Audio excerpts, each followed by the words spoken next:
അടുത്തത് നമ്മൾ കേൾക്കാൻ പോകുന്ന കവിത അനിൽ മണ്ണത്തൂർ എഴുതിയിട്ടുള്ള ഒരു കവിതയാണ്. അപ്പോൾ അനിൽ സാറെ കുറിച്ച് നമുക്ക് ചുരുക്കം ചില കാര്യങ്ങൾ പങ്കുവയ്ക്കാം.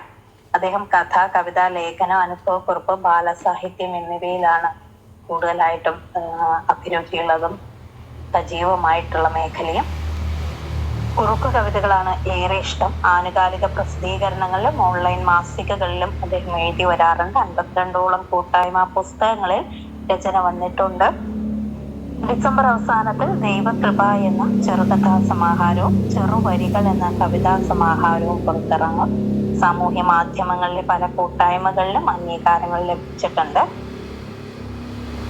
മണ്ണത്തൂരിന്റെ ചെറുവരികൾ എന്നാണ് കവിതാ സമാഹാരത്തിന്റെ പേര് കേട്ടോ. മണ്ണത്തൂരിന്റെ ചെറുവരികൾ എന്നാണ്. അപ്പം അനിൽ മണ്ണത്തൂർ, അനിൽ സാറുടെ ഒരു കവിത നമുക്ക് കേൾക്കാം. ചെറിയൊരു കവിതയാട്ടോ അനിൽ സാറുടെ. പ്രായമില്ലാത്ത പ്രണയം എന്നാണ് കേട്ടോ കവിതയുടെ പേര്. പ്രായമില്ലാത്ത പ്രണയം.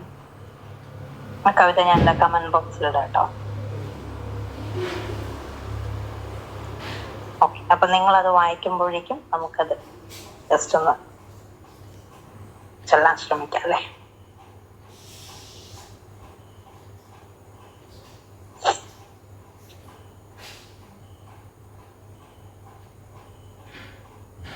നാളുകളേറെയായി അവരെന്റെ ഹൃത്തിൽ സ്പന്ദനമുയർത്തിയിട്ട്, നാളുകളേറെയായി അവരെന്റെ ഹൃദയത്തിൽ സ്പന്ദനമുയർത്തിയിട്ട്, അവരോടെനിക്ക് സൗഹൃദമല്ല, അവരോടെനിക്ക് സൗഹൃദമല്ല, കൗമാരത്തിൻ ചാപല്യമല്ല, കൗമാരത്തിൻ ചാപല്യമല്ല, പ്രണയമാണ്.